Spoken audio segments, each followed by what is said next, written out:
പരിശുദ്ധ പരമ ദിവ്യകാരുണ്യത്തിന് എന്നേരവും ആരാധനയും സ്തുതിയും പുകഴ്ചയും ഉണ്ടായിരിക്കട്ടെ.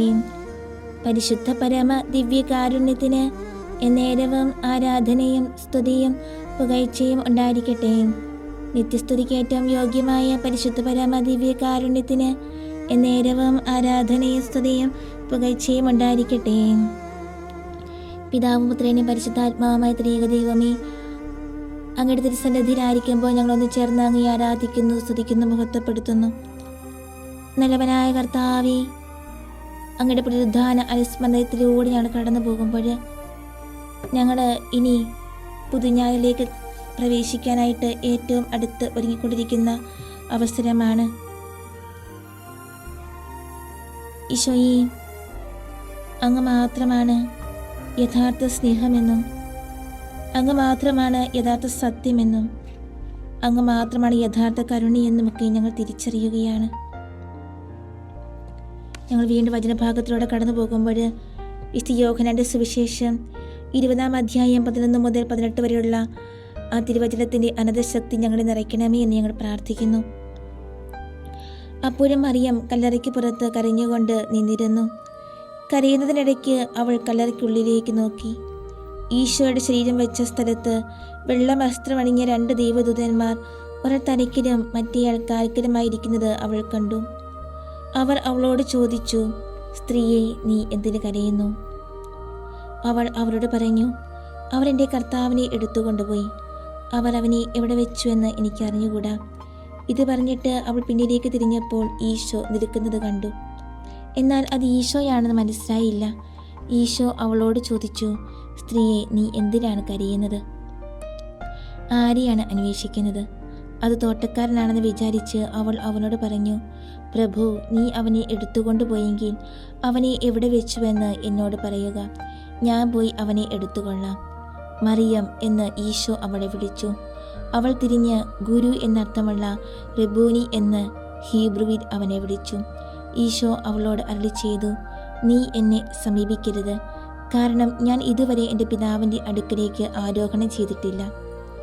എന്നാൽ നീ എൻ്റെ സഹോദരന്മാരുടെ അടുക്കൽ പോയി അവരോട് പറയുക, എൻ്റെ പിതാവിൻ്റെയും നിങ്ങളുടെ പിതാവിൻ്റെയും എൻ്റെ ദൈവത്തിൻ്റെയും നിങ്ങളുടെ ദൈവത്തിൻ്റെയും അടുക്കൽ ഞാൻ ആരോഹണം ചെയ്യുന്നു. മഗ്ദലനാക്കാരി മറിയം പോയി ശിഷ്യന്മാരോട് പറഞ്ഞു, ഞാൻ നമ്മുടെ കർത്താവിനെ കണ്ടു. തന്നോട് അവർ പറഞ്ഞ കാര്യങ്ങൾ അവർ അവളെ അറിയിച്ചു. നമ്മുടെ കർത്താവായ മിശിഹായ്ക്ക് സ്തുതി.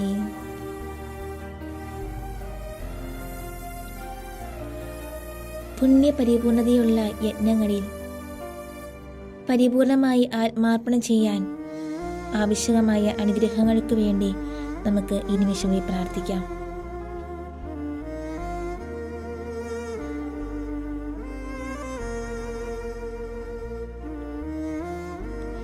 കല്ലറയ്ക്കുള്ളിൽ ഈശോയുടെ ശരീരം കാണാത്തതിനാൽ മഗ്ദലനായ്ക്കുണ്ടായ സങ്കടം എത്ര വലുതായിരുന്നുവെന്ന് നമുക്ക് ചിന്തിക്കാം.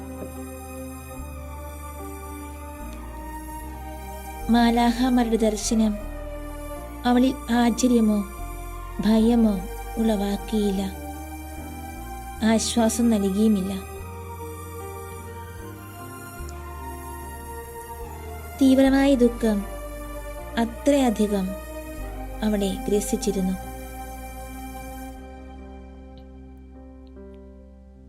ഈശോയെ കൂടാതെ ലോകം മുഴുവൻ അവൾക്കൊന്നുമല്ല.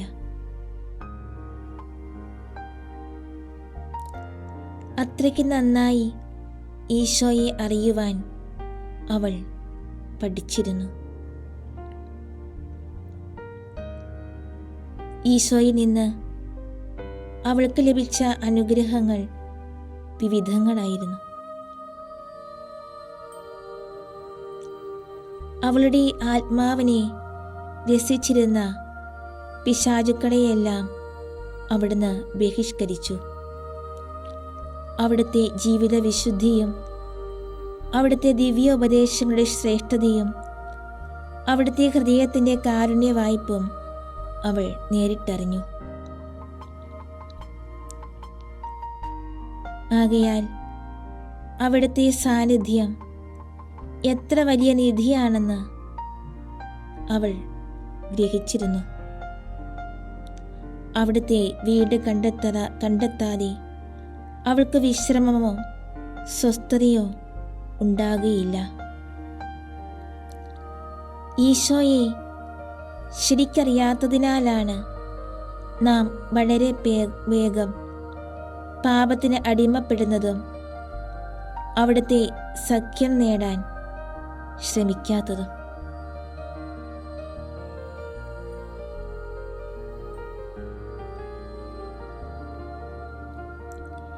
ഈശോ മഗ്ദലേന മറിയത്തോട് വളരെ അടുത്തുണ്ടായിരുന്നിട്ടും അവൾ അവിടുത്തെ അറിയുന്നില്ല.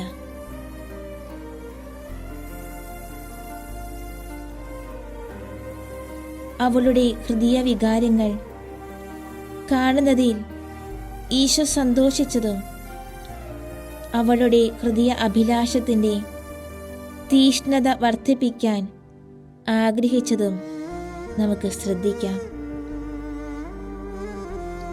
ഇപ്രകാരമാണ് താൻ സ്നേഹിക്കുന്ന ആത്മാക്കളിൽ നിന്ന് തൻ്റെ സാന്നിധ്യത്തിൻ്റെ മാധുര്യം ഈശോ ചിലപ്പോൾ പിൻവലിക്കുന്നത്.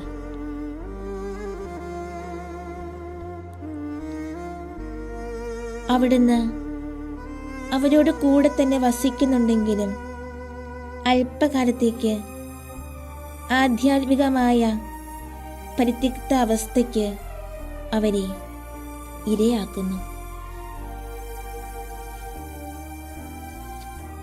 ഈ സമയം മുഴുവൻ അവിടുന്ന് അവരെ പഠിപ്പിക്കുകയാണ്. അവരുടെ ഹൃദയത്തിൽ തൻ്റെ സാന്നിധ്യത്തെ വിലമതിക്കാനും അതിനെ കൂടുതൽ ആഗ്രഹിക്കാനും. ഒടുവിൽ അവിടുന്ന് തന്നെ തന്നെ അവർക്ക് വെളിപ്പെടുത്തുകയും ലോകത്തിന് നൽകാൻ കഴിയാത്ത സന്തോഷവും സമാധാനവും കൊണ്ട് അവരുടെ ഹൃദയത്തെ നിറയ്ക്കുകയും ചെയ്യുന്നു.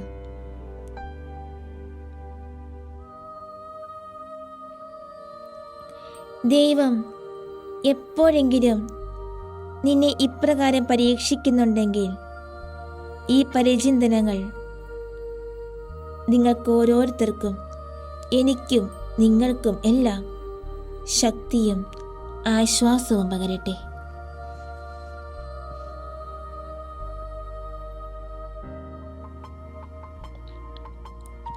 നമ്മുടെ കർത്താവിനെ കൂടുതലായി അടുത്തറിയുന്നതിനും അവിടുത്തോട് ഗാഢമായി ഐക്യപ്പെട്ടിരിക്കുന്നതിനും ആവശ്യകമായ അനുഗ്രഹം നമുക്ക് അപേക്ഷിക്കാം. നമ്മുടെ കർത്താവിനെ തിരിച്ചറിഞ്ഞപ്പോൾ മറിയത്തിനുണ്ടായ അത്യധികമായ ആനന്ദം നമുക്ക് വിഭാവനം ചെയ്യാം. സ്വർഗ സൗഭാഗ്യത്തിൻ്റെ ആനന്ദം തന്നെ അവൾ അനുഭവിച്ചു.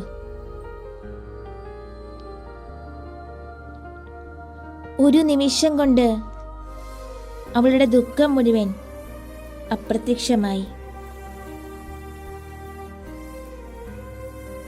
ഇപ്രകാരം താൻ സ്നേഹിക്കുന്ന ആത്മാക്കളെ അവരുടെ പരീക്ഷണങ്ങളിൽ ആശ്വസിപ്പിക്കുന്നതിനും തൻ്റെ അടുക്കലേക്ക് കൂടുതൽ ആകർഷിക്കുന്നതിനും കുരിശുകൾ ധൈര്യപൂർവ്വം ചുമക്കുവാൻ പ്രോത്സാഹിപ്പിക്കുന്നതിനും വേണ്ടി ചിലപ്പോൾ സമാധാനവും സന്തോഷവും കൊണ്ട് നിറയ്ക്കാറുണ്ട്.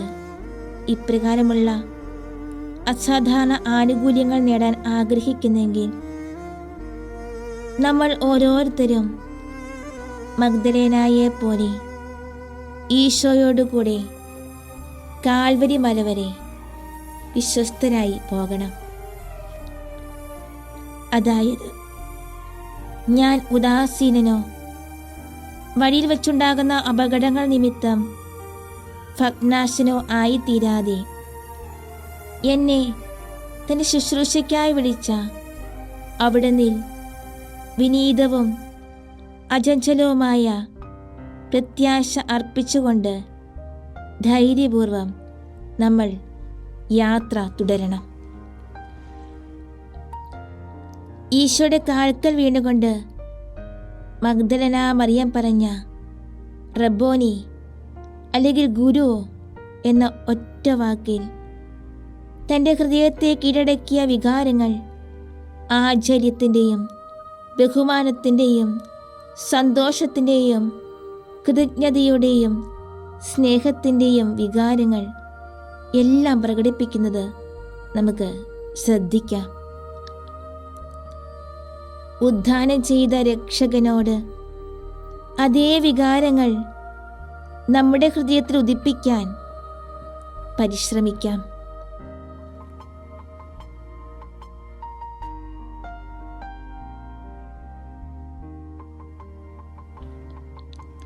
ഈശോ തൻ്റെ സാന്നിധ്യത്തിൻ്റെ മാധുര്യം അനുഭവിക്കാൻ മഗ്ദലന മറിയത്തെ ഏതാനും നിമിഷം മാത്രമേ അനുവദിച്ചുള്ളൂ എന്ന് നമുക്ക് ചിന്തിക്കാം, മനസ്സിലാക്കാം. തൻ്റെ ഉദ്ധാനത്തിൻ്റെ വാർത്ത ശിഷ്യന്മാരെ അറിയിക്കുന്നതിന് ഉടൻ തന്നെ പോകാൻ ഈശോ അവളോട് ആജ്ഞാപിക്കുന്നു.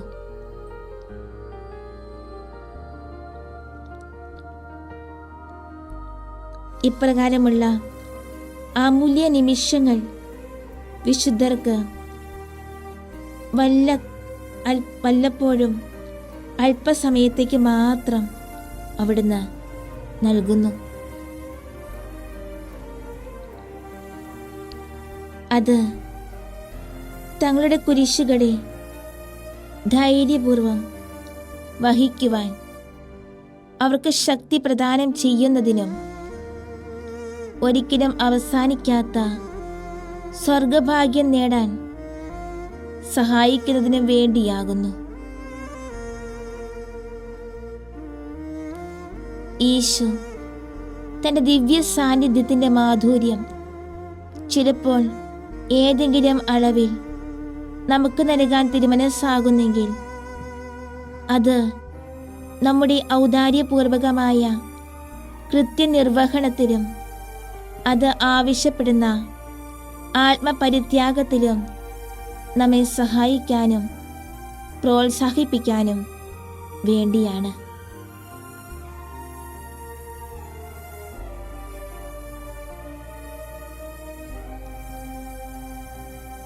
വീണ്ടും വചനത്തിലേക്ക് നമുക്ക് കടന്നു വരാം. വിശുദ്ധ ലൂക്കായുടെ സുവിശേഷം 24-ാം അധ്യായം 13 മുതൽ 26 വരെയുള്ള തിരുവചന ഭാഗങ്ങൾ. ആ ദിവസം തന്നെ അവരിൽ 2 പേർ ജെറുസലേമിൽ നിന്ന് 11 കിലോമീറ്റർ അകലെയുള്ള എമ്മാവൂസ് എന്ന ഗ്രാമത്തിലേക്ക് പോവുകയായിരുന്നു. സംഭവിച്ചവയെപ്പറ്റിയെല്ലാം അവർ പരസ്പരം സംസാരിച്ചിരുന്നു.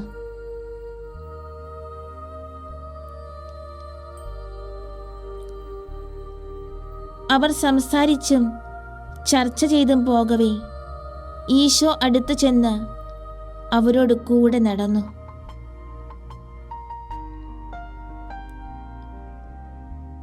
എന്നാൽ അവനെ തിരിച്ചറിയാൻ കഴിയാത്ത വിധം അവരുടെ കണ്ണുകൾ മറയ്ക്കപ്പെട്ടിരുന്നു. അവൻ അവരോട് ചോദിച്ചു, നിങ്ങൾ ദുഃഖിതരായി നടന്ന് സംസാരിക്കുന്നത് എന്താണ്? അവരിൽ ക്ലിയോപ്പ എന്ന പേരുള്ളവൻ ഈശോയോട് പറഞ്ഞു, ഈ ദിവസങ്ങളിൽ ജെറുസലേമിൽ സംഭവിച്ച കാര്യങ്ങൾ അറിയാത്ത ഏക വിദേശിയാണോ നീ? അവൻ അവരോട് ചോദിച്ചു, ഏത് കാര്യങ്ങൾ? അവർ മറുപടി പറഞ്ഞു, നസ്രത്തിൽ നിന്നുള്ള ഈശോയെ സംബന്ധിക്കുന്ന കാര്യങ്ങൾ.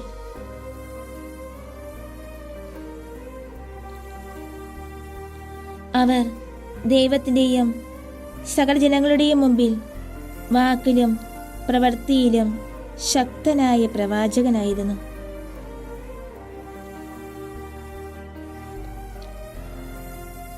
പ്രധാന ആചാര്യന്മാരും പ്രമാണികളും അവനെ വിധിക്ക് ഏൽപ്പിച്ച് ക്രൂശിച്ചു. ഇസ്രായേലിനെ രക്ഷിക്കാനുള്ളവൻ ഇവനായിരിക്കുമെന്ന് ഞങ്ങൾ പ്രതീക്ഷിച്ചിരുന്നു. ഇവയെല്ലാം സംഭവിച്ചിട്ട് ഇപ്പോൾ 3 ദിവസങ്ങൾ ആയിരിക്കുന്നു.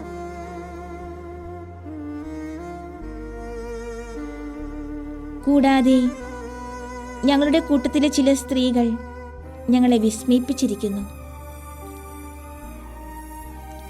അവർ അതിരാവിലെ കല്ലറയിലേക്ക് പോയിരുന്നു. അവർ അവൻ്റെ ശരീരം കണ്ടില്ല.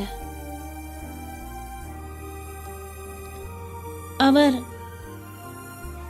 മടങ്ങി വന്ന് തങ്ങൾ ദൈവദൂതന്മാരെ കണ്ടെന്നും അവൻ ജീവിച്ചിരിക്കുന്നെന്ന് അവർ അറിയിച്ചെന്നും ഞങ്ങളോട് പറഞ്ഞു. ഞങ്ങളിൽ ചിലരും കല്ലറയിലേക്ക് പോയി സ്ത്രീകൾ പറഞ്ഞതുപോലെ കണ്ടു.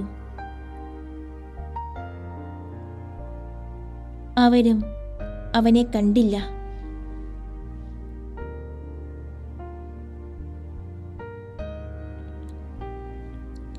അപ്പോൾ ഈശോ അവരോട് അരുളിച്ചെയ്തു, ഭോഷന്മാരെ, പ്രവാചകർ പറഞ്ഞിട്ടുള്ളവയെല്ലാം വിശ്വസിക്കുവാൻ മടിക്കുന്നവരെ, മിശിഹ ഇതെല്ലാം സഹിച്ച് തൻ്റെ മഹത്വത്തിലേക്ക് പ്രവേശിക്കുക ആവശ്യകമായിരുന്നില്ലേ?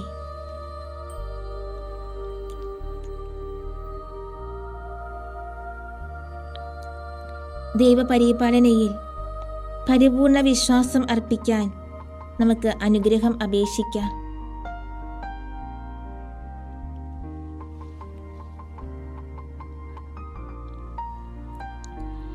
തന്നെക്കുറിച്ച് ചിന്തിക്കുകയും സംഭാഷിക്കുകയും ചെയ്തുകൊണ്ടിരുന്ന ശിഷ്യന്മാർക്ക് ഈശോ പ്രത്യക്ഷപ്പെടുന്നതും സംഭാഷണം തുടരാൻ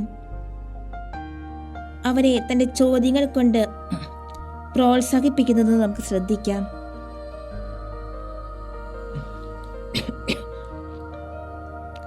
തന്നെയും താൻ നമുക്ക് വേണ്ടി ചെയ്തിട്ടുള്ളവയും കുറിച്ച് ഓർക്കുന്നതും തന്നെയും തൻ്റെ താല്പര്യങ്ങളെയും നമ്മുടെ സംഭാഷണ വിഷയമാക്കുന്നതും ഈശോയ്ക്ക് എത്രമാത്രം സന്തോഷപ്രദമാണെന്ന് ഇതിൽ നിന്ന് നമുക്ക് മനസ്സിലാക്കാം. നാം സ്നേഹിക്കുന്ന ആളുകളെക്കുറിച്ച് കൂടുതൽ നാം ചിന്തിക്കുകയും പറയുകയും ചെയ്യാറില്ലേ? അങ്ങനെ ചെയ്യുന്നത് നമ്മുടെ സ്നേഹത്തിൻ്റെ അടയാളമല്ലേ? എങ്കിൽ നമ്മുടെ ദിവ്യഗുരുവും സ്നേഹിതനും ഉപകാരിയുമായ ഈശോയെ അനുസ്മരിക്കാതിരിക്കുന്നതും വളരെ വിരളമായി മാത്രം നമ്മുടെ സംഭാഷണ വിഷയമാക്കുന്നതും എത്ര ശോചനീയമാണ്.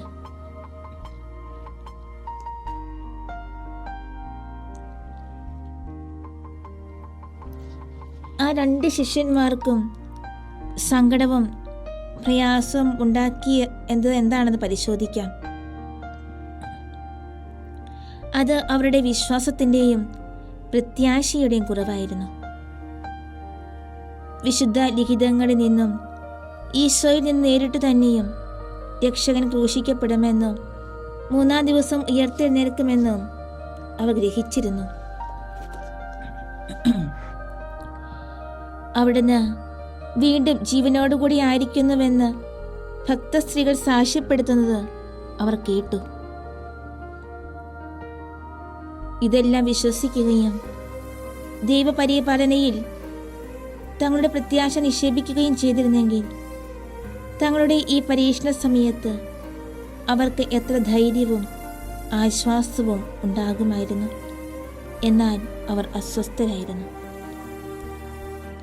ദൈവത്തിലുള്ള പ്രത്യാശയുടെ അഭാവമല്ലേ നമ്മുടെ ഹൃദയ സമാധാനം നഷ്ടമാകാൻ കാരണം?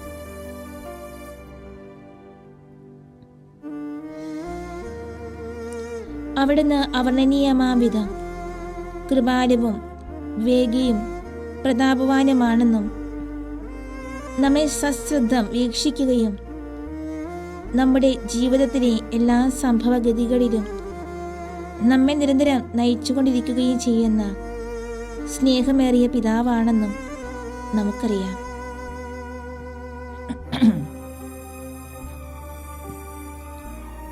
ആകയാൽ പ്രയാസങ്ങളിൽ നാം അസ്വസ്ഥരും ഭഗ്നാശരും ആകുന്നെങ്കിൽ നാമും ആ 2 ശിഷ്യന്മാരെ പോലെ നമ്മുടെ കർത്താവിൻ്റെ ശാസനയ്ക്ക് അർഹരായി തീരുകയില്ലേ?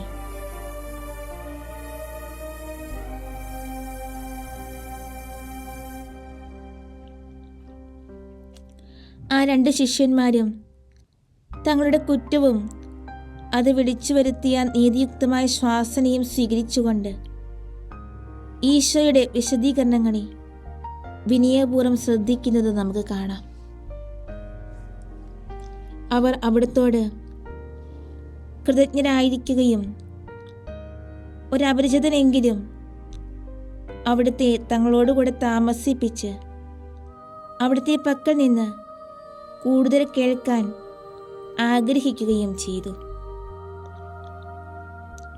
നമ്മുടെ കർത്താവ് എത്രമാത്രം സന്തോഷിക്കുകയും തന്നെ അവർക്ക് വെളിപ്പെടുത്താൻ ആഗ്രഹിക്കുകയും ചെയ്തു.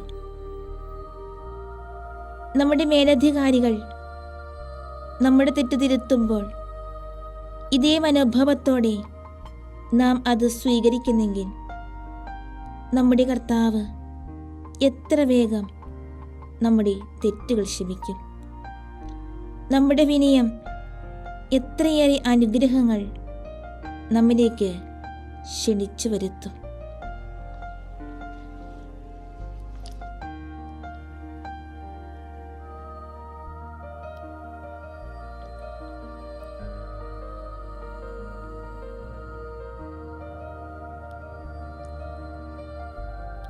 വീണ്ടും വിശുദ്ധ ലൂക്കായുടെ സുവിശേഷം 24-ാം അധ്യായം 26 മുതൽ 29 വരെയുള്ള വചനങ്ങൾ.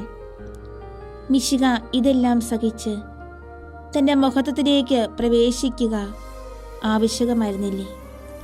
മോശ മുതൽ എല്ലാ പ്രവാചകന്മാരും തന്നെപ്പറ്റി വിശുദ്ധ ഗ്രന്ഥങ്ങളിൽ എഴുതിയിരുന്നവ അവനവർക്ക് വ്യാഖ്യാനിച്ചു കൊടുത്തു. തങ്ങൾക്ക് എത്തേണ്ട ഗ്രാമത്തോട് അവർ അടുത്തു. അപ്പോൾ താൻ ദൂരേക്ക് പോകുന്നതായി അവൻ ഭാവിച്ചു. അവർ അവനോട് പറഞ്ഞു, ഇപ്പോൾ പകൽ അവസാനിക്കാൻ പോകുന്നു, അതുകൊണ്ട് ഞങ്ങളോടുകൂടെ താമസിക്കൂ. അവൻ അവരോടുകൂടെ താമസിക്കാൻ കയറി.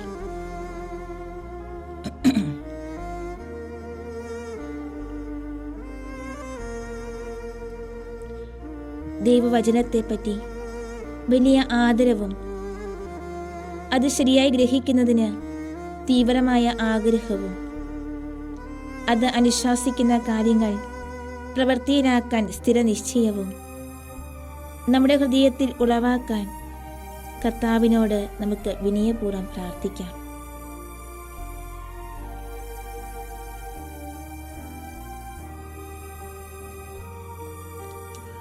കർത്താവ് തൻ്റെ ശിഷ്യന്മാർക്ക് വിശുദ്ധ ലിഖിതങ്ങളെക്കുറിച്ച് അറിവ് നൽകുന്നതിനെപ്പറ്റി നമുക്ക് വിചിന്തനം ചെയ്യാം.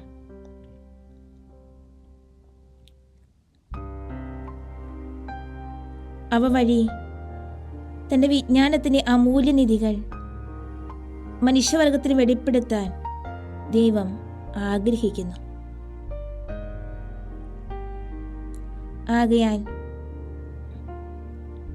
നമ്മൾ നമ്മളെ തന്നെ വിശുദ്ധീകരിക്കുന്നതിനും മറ്റുള്ളവരെ സ്വർഗത്തിലേക്ക് നയിക്കുന്നതിനും ദൈവിക വിജ്ഞാനം വളരെ ആവശ്യമുള്ള ഒരു ദാനമാണ്. നാം അത്ര വലിയൊരു ദാനം അവഗണിക്കുകയാണെങ്കിൽ അത് തീർച്ചയായും വലിയ കൃതജ്ഞതയായിരിക്കും.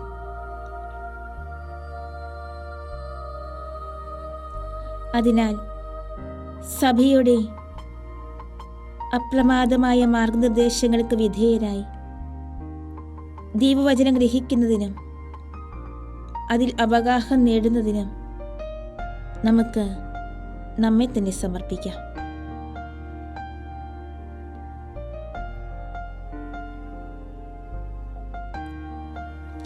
മിശിഹ ഇതെല്ലാം സഹിച്ച് തൻ്റെ മഹത്വത്തിലേക്ക് പ്രവേശിക്കുക ആവശ്യകമായിരുന്നില്ലേ എന്ന വാക്കുകളെക്കുറിച്ച് നമുക്ക് ധ്യാനിക്കാം. തൻ്റെ തിരുക്കുമാരൻ്റെ പീഡാസഹനങ്ങൾ കൂടാതെ തന്നെ തീർച്ചയായും നമ്മുടെ രക്ഷ സാധിക്കാമായിരുന്ന ദൈവത്തോട് നാം എത്രയധികം നന്ദിയുള്ളവരായിരിക്കണം. പാപത്തിൻ്റെ ഭീകരതയും തിന്മയും കുറിച്ചുള്ള ബോധം നമ്മുടെ ഹൃദയങ്ങളിൽ ആഴമായി പതിക്കുന്നതിനും അവിടുത്തെ സ്നേഹാധിക്യത്തെക്കുറിച്ച് നാം കൂടുതൽ ബോധവാന്മാരാകുന്നതിനും നമുക്ക് വളരെ ആവശ്യകമായ വിനയം, ആത്മപരിത്യാഗം, അനുസരണം, ക്ഷമ, അനുദിന ക്ലേശങ്ങൾ സഹിക്കുന്നതിന് അർപ്പണ മനോഭാവം എന്നീ സുഹൃതങ്ങൾക്ക് മാതൃക നൽകുന്നതിനുമായി അവിടുന്ന് തൻ്റെ അനന്തമായ വിജ്ഞാനത്താലും സ്നേഹത്താലും സഹനാത്മകമായ ഈ പരിത്രാണ പദ്ധതിയാണ് തിരഞ്ഞെടുത്തത്.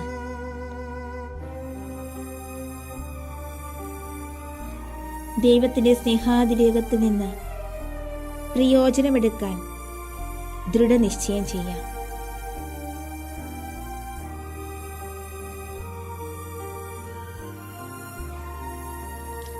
ആ രണ്ട് ശിഷ്യന്മാർ താൽപര്യപൂർവം ഈശോയുടെ വാക്കുകൾ ശ്രവിക്കുന്നതും കൂടുതൽ ഗ്രഹിക്കാൻ വളരെ ആഗ്രഹം പ്രദർശിപ്പിക്കുന്നതും തങ്ങളോട് കൂടെ വസിക്കാൻ ഈശോയെ നിർബന്ധിക്കുന്നതും അതുഫലമായി അവർക്ക് വലിയ ഭാഗ്യം ലഭിക്കുന്നതും നമുക്ക് ശ്രദ്ധിക്കാം.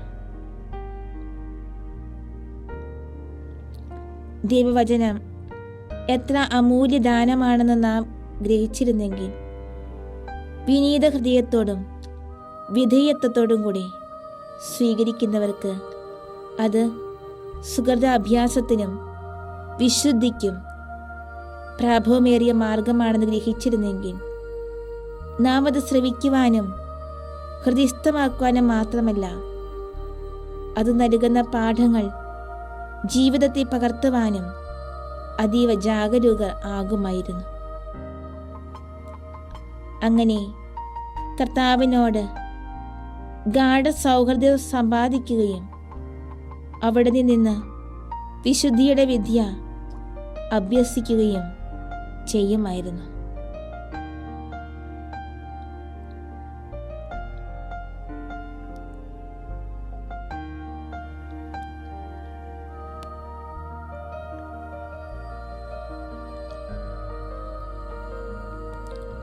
വീണ്ടും വചനത്തിലേക്ക് കടന്നു വരുമ്പോൾ വിശുദ്ധ ലൂക്കായുടെ സുവിശേഷം 24-ാം അധ്യായം 30 മുതൽ 33 വരെയുള്ള തിരുവചനങ്ങൾ. അവൻ അവരോടൊപ്പം ഭക്ഷണത്തിനിരിക്കെ അപ്പമെടുത്ത് ആശീർവദിച്ച് അവർക്ക് കൊടുത്തു. അവനെ തിരിച്ചറിയാൻ കഴിയാത്തക്ക വിധം ഉടനെ അവരുടെ കണ്ണുകൾ തുറക്കപ്പെട്ടു. അവൻ അവരിൽ നിന്ന് അപ്രത്യക്ഷനായി.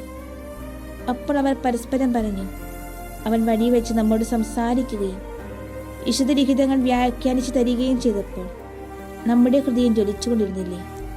ഉടൻ തന്നെ അവർ എഴുന്നേറ്റ് ജെറുസലേമിലേക്ക് മടങ്ങിപ്പോയി.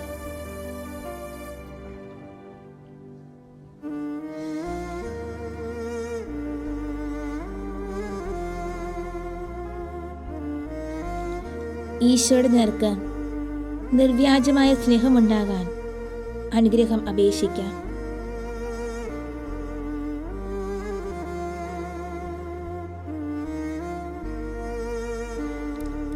നമ്മുടെ കർത്താവ് അപ്പം ആശീർവദിക്കുകയും അവർക്ക് ദിവ്യകാരുണ്യം കൊടുക്കുകയും ചെയ്യുന്നത് ശ്രദ്ധിക്കുക. അവിടുന്ന് തന്നെ അവരെ അതിനായി ഒരുക്കി. അവരുടെ കുറ്റങ്ങളെക്കുറിച്ച് വിനീതമായ പശ്ചാത്താപം ഉളവാക്കുകയും അവരുടെ ഹൃദയങ്ങളിൽ സജീവമായ വിശ്വാസവും പ്രത്യാശയും തീവ്ര സ്നേഹവും ഉദ്ദീപിപ്പിക്കുകയും തന്നെ തന്നെ അവർക്ക് നൽകുകയും തന്നെ തന്നെ അവർക്ക് വെളിപ്പെടുത്തുകയും ചെയ്തു. നമ്മൾ ഓരോരുത്തരും വിശുദ്ധ കുർബാന അർപ്പിക്കുകയും അവിടുത്തെ സ്വീകരിക്കുകയും ചെയ്യുമ്പോൾ ഇപ്രകാരമുള്ള ഒരുക്കങ്ങളാണ് അവിടുന്ന് നമ്മിൽ നിന്ന് പ്രതീക്ഷിക്കുന്നത്.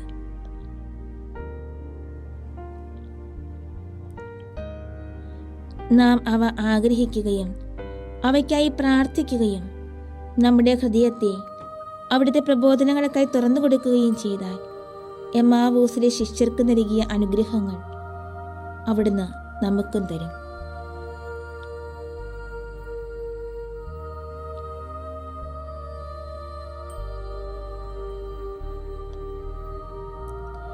ഈശോയുടെ സ്നേഹം ഉളവാക്കിയ സൽഫലങ്ങൾ ഏവയെന്ന് ചിന്തിക്കാം. അത് ആ 2 ശിഷ്യന്മാരിൽ അവരുടെ ഹൃദയങ്ങളെ ആനന്ദ നിമഗ്നമാക്കി. അവരെ കർത്തവ്യോന്മുഖരാക്കി. അവർ യാത്ര കൊണ്ട് ക്ഷീണിച്ചവരായിരുന്നിട്ടും രാത്രി ആരംഭിച്ചു കഴിഞ്ഞിരുന്നിട്ടും മറ്റെല്ലാം മറന്ന് സംഭവിച്ചതെല്ലാം മറ്റു ശിഷ്യന്മാരെ അവരും ദൈവത്തെ മഹത്വപ്പെടുത്തുന്നതിന് വേണ്ടി അറിയിക്കാൻ ജെറുസലേമിലേക്ക് തിരികെ പോയി. നമ്മുടെ കർത്താവിനെ അടുത്തറിയുന്നത് എത്ര വലിയ ഭാഗ്യമാണെന്ന് നമുക്ക് ചിന്തിക്കാം. അവിടത്തെക്കുറിച്ചുള്ള അറിവ് നമ്മുടെ ഹൃദയത്തിൽ അവിടത്തോടുള്ള സ്നേഹം ഉജ്ജ്വലിപ്പിക്കുകയും ആ സ്നേഹം നമ്മിൽ സമാധാനത്തിൻ്റെയും ആശ്വാസത്തിൻ്റെയും ശക്തിയുടെയും ഉറവിടമായി ഭവിക്കുകയും ചെയ്യും. കൂടാതെ അവിടുത്തെ നാം സ്നേഹിക്കുന്നതിനാൽ മറ്റുള്ളവരും അവിടുത്തെ സ്നേഹിക്കണമെന്നും മഹത്വപ്പെടുത്തണമെന്നും നാം തീവ്രമായി ആഗ്രഹിക്കുകയും ചെയ്യും.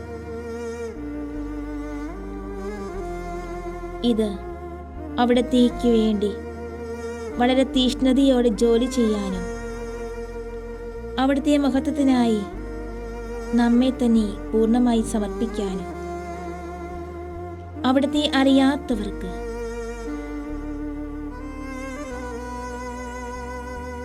അവിടത്തെക്കുറിച്ച് അറിവ് നൽകാനും അങ്ങനെ അവരെയും അവിടുത്തെ സ്നേഹിതരാക്കാനും നമുക്ക് പ്രചോദനം ലഭിക്കും.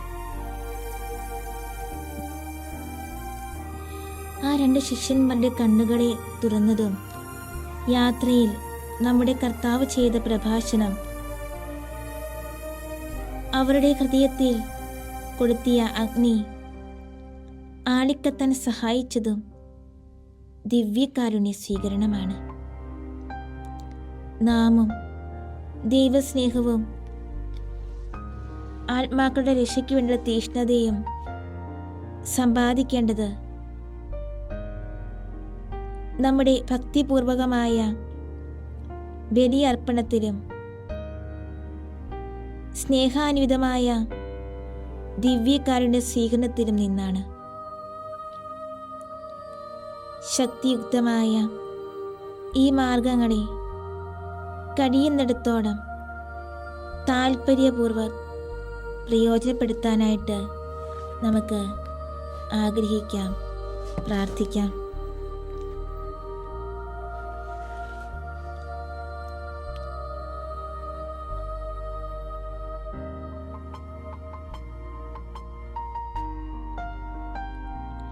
വീണ്ടും നമ്മൾ വിശുദ്ധ യോഹന്നാന്റെ സുവിശേഷം 20-ാം അധ്യായം 19-ാം തിരുവചനത്തിൽ നാം ഇപ്രകാരം വായിക്കുന്നു: ഞായറാഴ്ചയായ അന്ന് വൈകുന്നേരം ശിഷ്യന്മാർ സമ്മേളിച്ചിരുന്ന മുറിയുടെ വാതിലുകൾ യഹൂദരെക്കുറിച്ചുള്ള ഭയനിമിത്തം അടച്ചിരിക്കെ ഈശോ വന്ന് അവരുടെ നടുവിൽ നിന്നുകൊണ്ട് അരുളി ചെയ്തു: സമാധാനം നിങ്ങളോട് കൂടെ.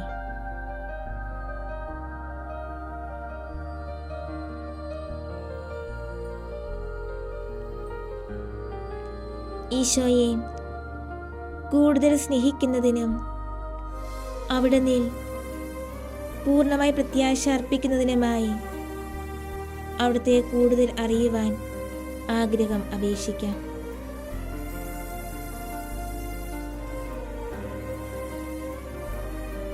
സ്ത്രീഹന്മാരുടെ സ്ഥിതിയെക്കുറിച്ച് ചിന്തിക്കാം. പ്രത്യാശഭംഗം അവരെ കടുത്ത നിരാശയിൽ ആഴ്ത്തിയിരിക്കുന്നു. ഭക്തസ്ത്രീകൾ തങ്ങളുടെ ഗുരുവിനെ ബഹുമാനിക്കുന്നതിൽ സജീവമായി ഏർപ്പെട്ടിരുന്നപ്പോൾ പത്രോസും യോഹന്നാനും ഒഴിച്ചുള്ള സ്ത്രീഹന്മാർ വീട്ടിൽ നിന്ന് പുറത്തിറങ്ങാതെ യഹൂദന്മാരിൽ നിന്ന് രക്ഷപ്പെടുവാനുള്ള മാർഗം ആലോചിച്ച് കഴിയുകയായിരുന്നു.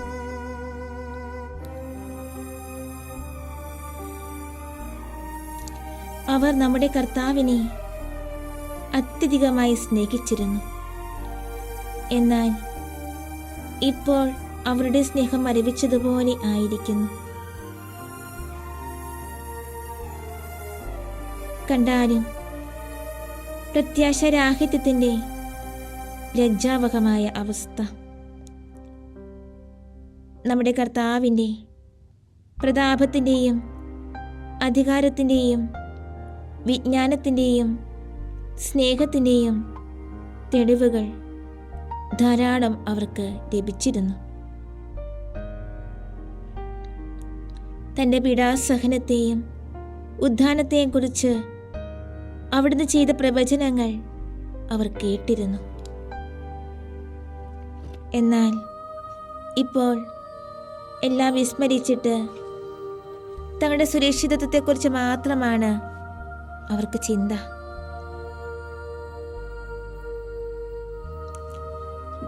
നിരാശതയ്ക്ക് വംശമതരാകാതിരിക്കാൻ നമുക്ക് നിതാന്ത ജാഗ്രത പുലർത്താം. അവിടുത്തെ വാഗ്ദാനങ്ങൾ നമുക്ക് ഉറപ്പ് തന്നില്ലേ? ദൈവത്തിൽ തങ്ങളുടെ വിശ്വാസം അർപ്പിക്കുന്നവർ ഒരിക്കലും നിരാശരാവുകയില്ല. ആദ്യമേ ദൈവരാജ്യം അന്വേഷിക്കുന്നവർക്ക് എല്ലാം നൽകപ്പെടുമെന്നുള്ള അവിടുത്തെ വാക്കുകൾ നമുക്ക് അനുസ്മരിക്കാം.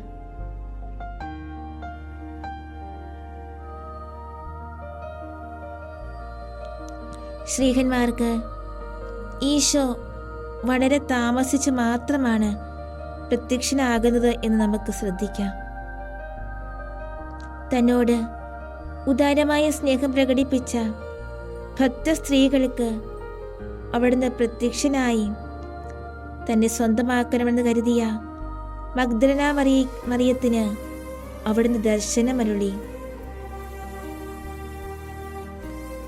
കല്ലറയിലേക്ക് ഓടിയ പത്രോസിനും തങ്ങളുടെ പ്രയാസങ്ങളുടെ ഇടയ്ക്കും ഈശോയെക്കുറിച്ച് ചിന്തിക്കുകയും പറയുകയും ചെയ്യാനെങ്കിലും തുനിഞ്ഞ എമ്മാവൂസിലെ ശിഷ്യന്മാർക്കും അവിടുന്ന് പ്രത്യക്ഷീഭവിച്ചു. മറ്റ് സ്നേഹന്മാരുടെ തീഷ്ണത രാഹിത്യമായിരുന്നു അവരുടെ ഭീരുത്വത്തിന് കാരണം.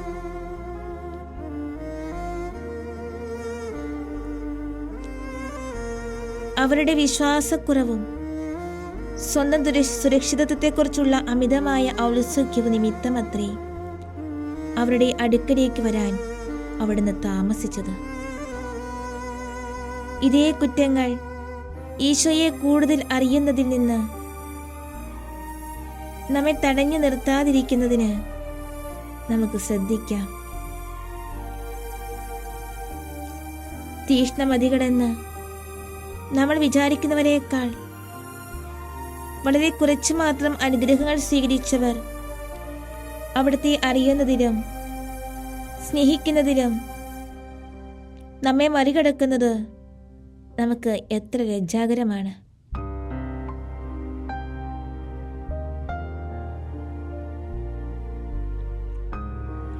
അപ്പോസ്തലന്മാരോട് എത്ര വലിയ ദയയും കാരുണ്യവുമാണ് ഈശോ പ്രദർശിപ്പിച്ചതെന്ന് നമുക്ക് ശ്രദ്ധിക്കാം. അവരുടെ പ്രത്യാശരാഹിത്യത്തിന് ഈശോ അവരെ ശിക്ഷിച്ചിരുന്നെങ്കിൽ അവരുടെ സ്ഥിതി എന്താകുമായിരുന്നു? തങ്ങളുടെ തെറ്റുകളെക്കുറിച്ചും ദിവ്യഗുരുവിൻ്റെ ദയാവായ്പിനെക്കുറിച്ചുമുള്ള ചിന്ത പിൽക്കാലത്ത് അവർക്ക് വിനീതരും കൃതജ്ഞത നിർഭരായിരിക്കാനുള്ള കരുത്തും അവർക്ക് ലഭിച്ചിരിക്കാം. നമ്മുടെ കഴിഞ്ഞ കാലത്തെ കുറ്റങ്ങൾ കർത്താവിൻ്റെ സവിശേഷ അനുഗ്രഹങ്ങൾക്ക് നമ്മെ അനർഹരാക്കിയെങ്കിലും അതെല്ലാം വിസ്മരിച്ച് അവിടുന്ന് നമ്മുടെ മേൽ ധാരാളം അനുഗ്രഹങ്ങൾ വർഷിച്ചിട്ടുണ്ട്. ഈ ചിന്ത നമുക്ക് വിനയവും കൃതജ്ഞതയും പ്രദാനം ചെയ്യട്ടെ.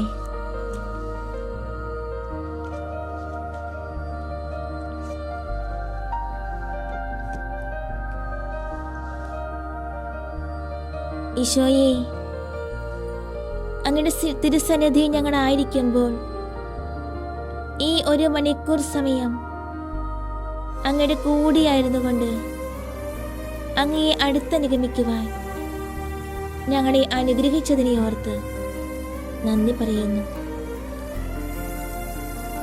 ഞങ്ങളുടെ എല്ലാ പ്രത്യേക നിയോഗങ്ങളെയും ഞങ്ങളുടെ പ്രാർത്ഥന ആവശ്യമായിരിക്കുന്നവരെയും ഞങ്ങളുടെ പ്രാർത്ഥനാ സഹായം ആവശ്യപ്പെട്ടിരിക്കുന്നവരെയും ഞങ്ങൾ പ്രാർത്ഥിക്കാൻ കടപ്പെട്ടിരിക്കുന്നവരെയും എല്ലാവരെയും ഈശോയെ അങ്ങയുടെ തിരുസന്നിധിയിലേക്ക് ഞങ്ങൾ സമർപ്പിക്കുകയാണ്.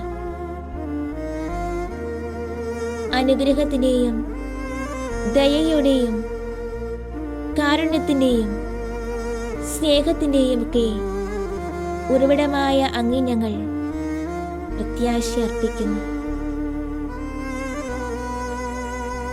അപ്പോസ്തലന്മാരെ പോലെ പ്രത്യാശരഹിതരായി ജീവിക്കാതെ അങ്ങിൽ ആശ്രയിക്കുവാനും അങ്ങിൽ നിന്നുമാണ് എല്ലാ അനുഗ്രഹങ്ങളും വർഷിക്കപ്പെടുന്നത് എന്ന് തിരിച്ചറിയുവാനും അങ്ങനെ ഒരു നിമിഷം പോലും അങ്ങിൽ നിന്ന് അകന്ന് ജീവിക്കുവാനും ഞങ്ങൾക്ക് ഇടയാകാതിരിക്കട്ടെ.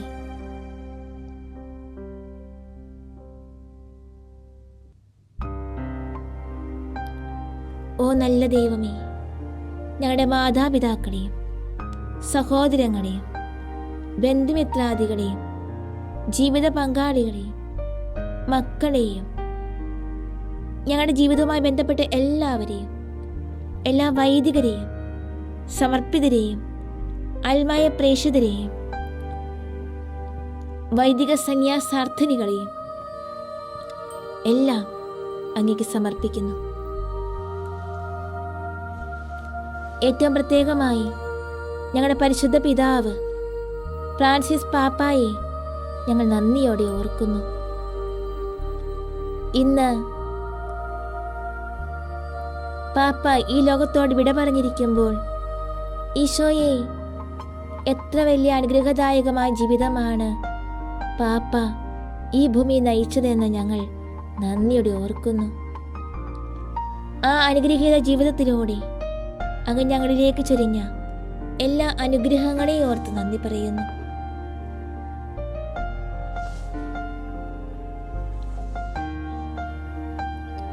നല്ല തമ്പുരാനെ, നന്ദിയല്ലാതെ ഞങ്ങൾക്ക് പറയുവാൻ ഒന്നുമില്ല. എത്ര പറഞ്ഞാലും മതിവരാത്ത അത്രയും അനുഗ്രഹമാണ് അങ്ങ് ഞങ്ങൾക്ക് നൽകിയിരിക്കുന്നത് എന്ന് ഞങ്ങൾക്കറിയാം. ഈശോയെ, അങ്ങേക്ക് നന്ദി. ഈശോയെ, അങ്ങേക്ക് സ്തുതി. ഈശോയെ, അങ്ങേക്ക് ആരാധന. എല്ലാം അങ്ങയുടെ മഹത്വത്തിനും എല്ലാം അങ്ങയുടെ സ്തുതിക്കുമായി ഞങ്ങൾ കാഴ്ചവെച്ചുകൊണ്ട് അങ്ങയുടെ ദിവ്യകാരുണ്യ ആശീർവാദത്തിനായി ഞങ്ങളെ തന്നെ ഒരുക്കുന്നു. അങ്ങയുടെ തിരുമുമ്പിൽ ഞങ്ങൾ ശിരസ്സുകൾ നമിക്കുന്നു.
പരിശുദ്ധ പരമ ദിവ്യകാരുണ്യത്തിന് എന്നേരവും ആരാധനയും സ്തുതിയും പുകഴ്ചയും ഉണ്ടായിരിക്കട്ടെ. പരിശുദ്ധ പരമ ദിവ്യകാരുണ്യത്തിന് എന്നേരവും ആരാധനയും സ്തുതിയും പുകഴ്ചയും ഉണ്ടായിരിക്കട്ടെ. പരിശുദ്ധ പരമ ദിവ്യകാരുണ്യത്തിന് എന്നേരവും ആരാധനയും സ്തുതിയും പുകഴ്ചയും ഉണ്ടായിരിക്കട്ടെ.